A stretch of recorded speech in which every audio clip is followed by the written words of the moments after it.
ევროკავშირის თანამგზავრული სისტემა კოპერნიკუსის ცნობით იანვარში ტემპერატურამ მსოფლიოში რეკორდულ ნიშნულს მიაღწია.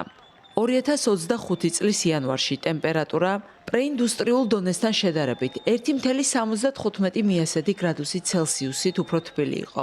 მაჩვენებელი საერთაშორისო შეთანხმებული დათბობის ლიმიტს 1,5 გრადუსი ცელსიუსით ასწდა. მეცნიერები ამ მოვლენას არ ჩათვლიან დარღვევად იმ შემთხვევაში, თუ გლობალური ტემპერატურა 20 წლის განმავლობაში არ შეიცვლება. 2025 წლის იანვარი ყველაზე თბილი თვე იყო, როდესაც 1,75 გრადუსი ცელსიუსით აღემატებოდა პრეინდუსტრიულ დონეს, ანუ 1850-დან 1900 წლამდე. სითბოს იწვევს ნახშირის, ნავთობისა და ბუნებრივი აირის დაწვის შედეგად დაგროვილი სათბურის აირები. ტემპერატურის ცვლილება, როგორც მოსალოდნელი იყო, იმდენად არ უკავშირდება ბუნებრივ მოვლენებს.